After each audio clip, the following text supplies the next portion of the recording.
আমি বজবজের মানুষকে বলবো, বিশেষ করে আমাদের তৃণমূলের প্রতিনিধি সৈনিকেদের, আগামীকাল একটা ঘূর্ণিঝড়, প্রাকৃতিক দুর্যোগ, বর্ষা বৃষ্টির একটা সম্ভাবনা রয়েছে।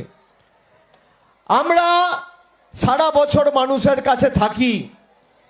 যদি কোনো রকম কোনো কর্মসূচি থাকে, আগামী 1-2 দিন দরকার হলে বাতিল করে মানুষের পাশে আমাদের দাঁড়াতে হবে।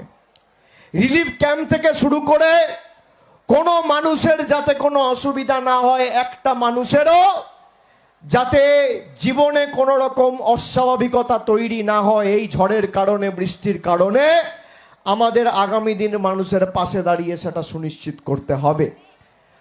ত্রাণ সামগ্রী থেকে শুরু করে রিলিফ ক্যাম্প তৈরি করার কাজ আমাদের এখন থেকে করতে হবে।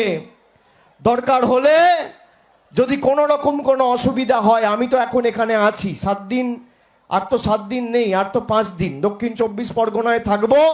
ডায়মন্ড হারবারের সাথে সাথে মথুরাপুর, জয়নগর, যাদবপুর আর ওদিকে বসিরহাটে আমার কিছু কর্মসূচি রয়েছে। এই 5টা লোকসভা আগামী দিন করব।